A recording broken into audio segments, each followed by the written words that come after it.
What is God?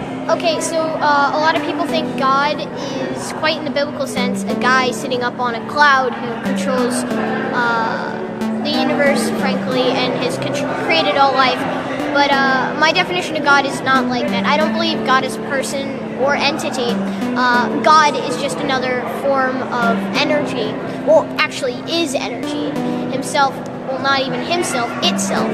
For the fact that you look at the Bible and other really, awesome but extremely vague and unreliable sources in religion that hold these sources that we find and facts that we find, or so-called facts that we find, and really a lot of people think it's just about faith.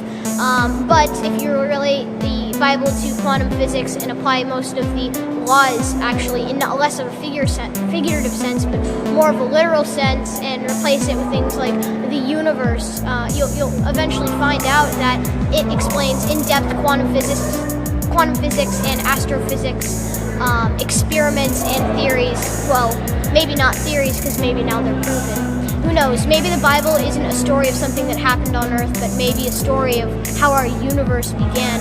For the fact that, honestly, I don't really buy into the literal biblical sense, like, God is literally a guy who looks like us, who sits up in an alternate realm that's in our clouds and, watches over all of us. But I guess you could say that he's an energy form that created all, and is everywhere and nowhere at the same time.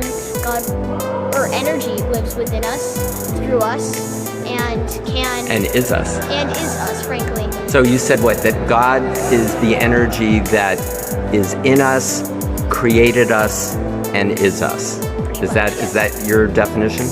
Yep. I don't want to put words in your mouth. Sort of, yeah. God is energy. That's my thing. And I mean, like, you look at dimensional theory, and eventually we have, a singularity at the beginning of the universe that is energy, and then, eventually that begins to slow down in vibration due to entropy or some other law of that sort. And then, first you get photonic light, and then that slows down, and then we get matter, and then that slows down, and then who else knows what comes next? We have gravity, and then we have time, all coming in at one sense. And I mean, does that sound like origin story to you? It kind of does a little bit to me, but, maybe that's just a coincidence.